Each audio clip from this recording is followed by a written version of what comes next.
Hi, everybody. Welcome to Prayerful Pause of the Pastor, time for us to carve out some time for thinking of things greater than ourselves. And this week I'm going to be pretty up close and personal. Many of you know that I am now a credentialed coach, life coach, spiritual coach, executive coach. And with that training, I also receive coaching, which I just find to be incredibly helpful with a good coach. And I have some amazing coaches. One of the things that I'm realizing about myself is how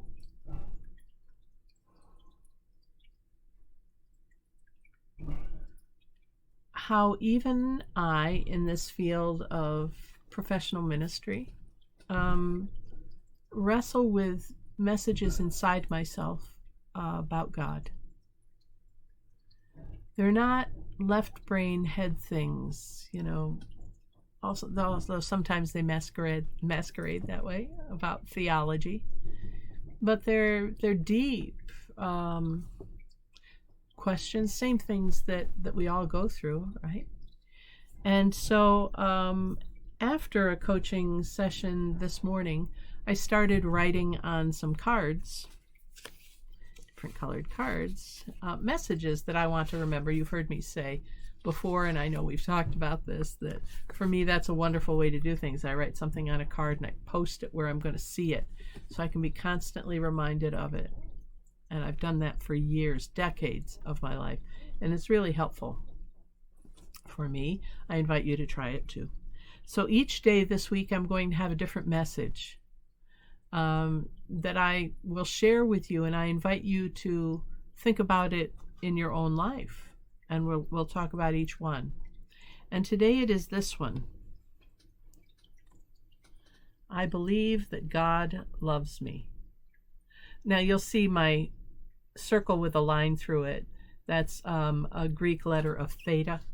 It's the first letter of theos, or thea, for God.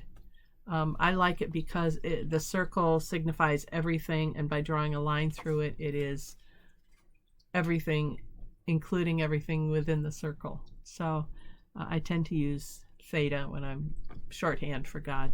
So the statement again for today is, I believe God loves me. Do you believe that about you? Doesn't count if you believe that God loves me. This is all about you, first person. Do you believe that God loves you? I think that we are, in this culture, in some forms of Christianity, in certainly if you are a woman in a patriarchal world, which this is, if you are a person of color in a racist world, that this is. And you notice I say world, not just country. I think that really believing this, that God loves us, can be a challenge sometimes.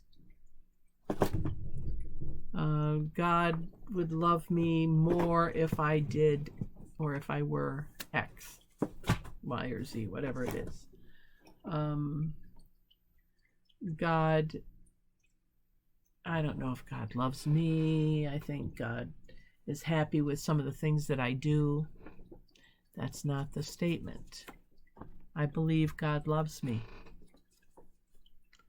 even when I find myself unlovable, even when I question, even when I doubt, even when fill in the blank, because God loves us unconditionally, all the time. You've heard me say it before, but Jesus never required someone to change before he did his miracle or before he loved them. His love changed people after the fact.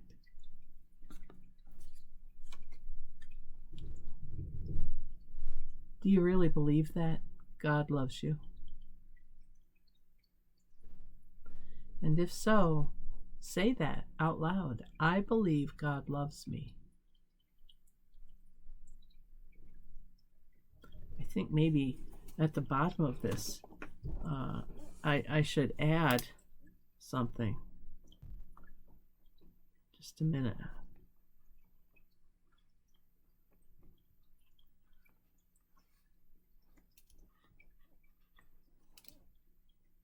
I'll just show you in a sec.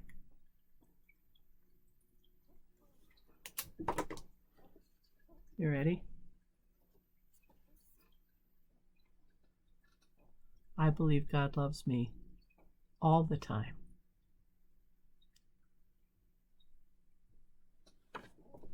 You believe that?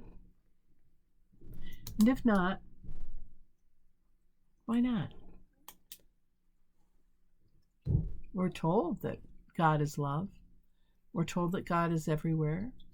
We're told that in our baptism we are grafted onto Jesus and that God's love for us never fails.